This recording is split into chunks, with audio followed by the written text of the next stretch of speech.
ஒரு மூவி டேரக்டருக்கு தெரியும் music director எவ்வளோ முக்கியமான விஷயம்னு. ஏன்னா படத்துக்கு முக்கியமே மியூசிக் தான். சில பேருக்கு இவங்க காம்போல வந்த சாங்ஸ் எல்லாமே ஹிட் ஆச்சுன்னா போதும், நான் போடுற அடுத்த படம் எல்லாமே இவர் தான் மியூசிக் பண்ணணும் சொல்லிடுவாங்க. நம்ம எல்லாரும் நினச்சிட்டு இருப்போம் ஹாரிஸ்னாலே ஜிவிஎம் தான். ஆனால் ஜிவிஎம்க்கு அப்புறம் பார்த்தீங்கன்னா நம்ம கேவி ஆனந்த் சார் தான் இருக்கிறாரு. ஏன்னா இவங்க 2 பேர் காம்போல வந்த சாங்ஸ் எல்லாமே பார்த்தீங்கன்னா வேற லெவலில் இருக்கும்.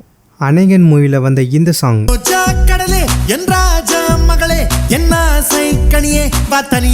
அயன் மூவில வந்த இந்த சாங்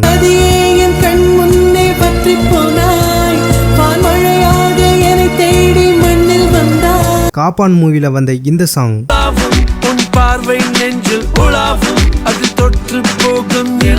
கோ மூவில வந்த இந்த சாங்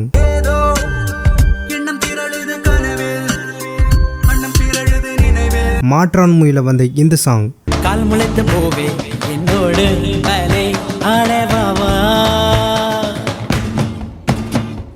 உங்க காம்போல உங்களுக்கு பிடிச்ச என்ன சாங்னு சொல்லி மறக்காம கமெண்ட் பண்ணுங்க.